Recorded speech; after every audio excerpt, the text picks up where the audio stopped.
Muy buenas. Iniciamos este curso que le llamaremos Física Electromagnética con la introducción y el primer tema, magnitudes físicas. Una magnitud es una propiedad que se pueda medir. Por eso el color no es una magnitud, porque no es medible. A cada uno nos da una medida diferente. La belleza no es una magnitud. El primer tipo de magnitud se le llama escalar y él queda suficientemente descrita con un número y una unidad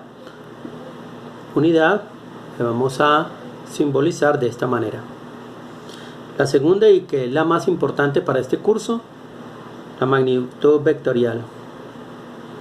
Todas aquellas magnitudes o propiedades físicas de un sistema que sea medible debe describirse con una unidad, un número respectivo a esa unidad y una dirección y sentido.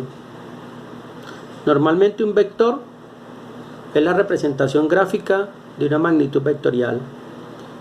A es un vector. Si aparece solamente la A, será el módulo o la magnitud del vector. Entonces, en un plano cartesiano como el que aparece, este será el módulo, la longitud. Entre más largo vea el vector, significará que tendrá más magnitud. Entre menos longitud tenga el vector, será que ese vector tiene menor magnitud.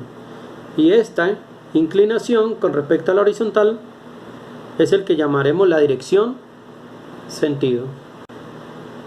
El primer ejemplo que vamos a plantear es el siguiente. Un cuerpo, una partícula, viaja 30 kilómetros al norte y luego 40 kilómetros, 30 grados con una inclinación del noroeste o al norte del oeste. Hacemos la gráfica respectiva. Esta sería la gráfica respectiva. En un primer momento, la partícula presenta un desplazamiento que llamaremos vector A. A solamente serían 30 kilómetros y la dirección sería norte. Posterior a él, luego colocamos un vector B.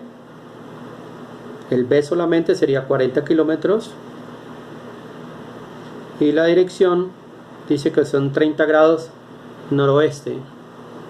Pero por coordenadas polares, si este señor es 30 grados y aquí hay 90 grados, si aquí hay 90 grados y aquí hay 30 grados, significa que el ángulo polar es 150 grados. Recuerden que siempre vamos a tener en cuenta los ángulos polares. Los ángulos polares, o sea, esos ángulos medidos desde el este o desde el positivo de las X. Y el vector resultante será donde inicia el primero de los vectores y donde finaliza el último de los vectores. Ese será el vector resultante. Para la solución del anterior ejercicio o cualquiera de ellos, existe un recurso matemático excelente, que es determinar las componentes rectangulares de un vector.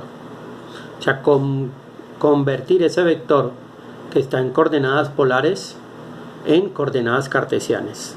A seguir. Entonces vamos a identificar primero qué sabemos de un vector unitario.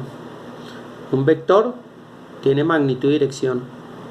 Si es unitario significa que la magnitud es 1 y la dirección está dada en dirección X, Y o Z. Entonces, si el vector tiene una dirección X, pues se le colocará ahí. Si está en dirección Y, J, y si está en dirección Z, es K. Entonces, si hablamos de 3i, A son 3 unidades en dirección X. Si decimos 5J, A tendrá dirección 5, tendrá una magnitud de 5 y la dirección estará en Y. Y lo mismo con K, 3K, A en dirección Z. Si llega a decirte que es menos 4i. Ese menos indica que no está en la dirección de las x, sino en la dirección de las menos x, en el negativo de las y. El negativo de las y sería el negativo de las x. Cuando hablamos de componentes rectangulares, significa aquellas componentes que forman un ángulo recto. Las coordenadas cartesianas son componentes rectangulares porque son perpendiculares entre sí. Si ubico este punto está determinado por su coordenada horizontal y su coordenada vertical. De esa manera, si el vector R está definido como este que está aquí de negro, este vector R puede ser la suma del vector R sub X, el azul, más el vector R sub Y, que es el rojo. Entonces R será la suma de este más este. Y como es conmutativo, entonces R puede ser R sub Y más R sub X. El caso es que los catetos de este triángulo que está acá,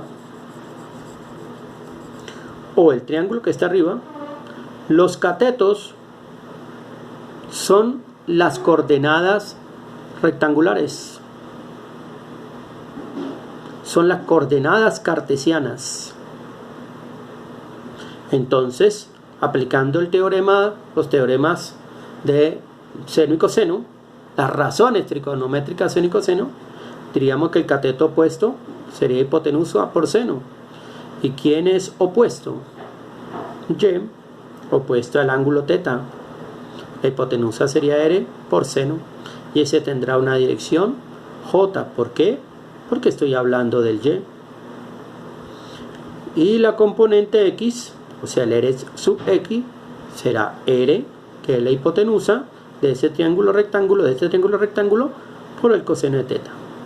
Entonces esta será nuestra primera y segunda, o la primera y segunda ecuación.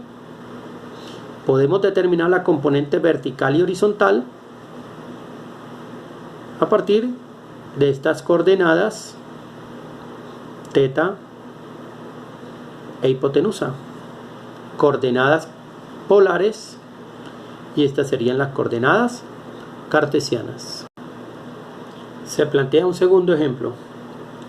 Una partícula recorre 10 milímetros al sur, luego 50 milímetros en una dirección 60 grados al sur del este, y para terminar 40 milímetros al oeste. Voy a seguir el orden que aparece en el ejemplo para hacer la respectiva gráfica. El primero, una partícula recorre 10 milímetros al sur. Inicia este punto, recorre 10 milímetros al sur, después 50 milímetros,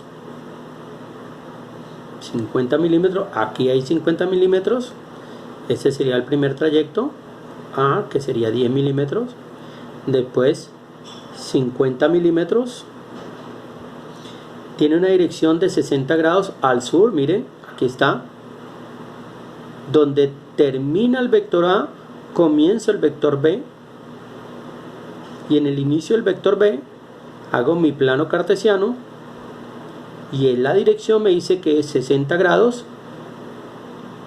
debo medirlos hacia el sur, hacia abajo, pero desde el este, desde la derecha. Entonces aquí deben haber 60 grados. Entonces trazo el vector B y llego hasta este punto. Y para terminar, son 40 milímetros al oeste. Entonces el vector C lo designamos como C como 40 milímetros al oeste. El vector resultante pues es la suma de los trayectos, el vector A más el vector B más el vector C, y el vector resultante o la suma de esos vectores será el que inicia en el vector A y finaliza en el vector R.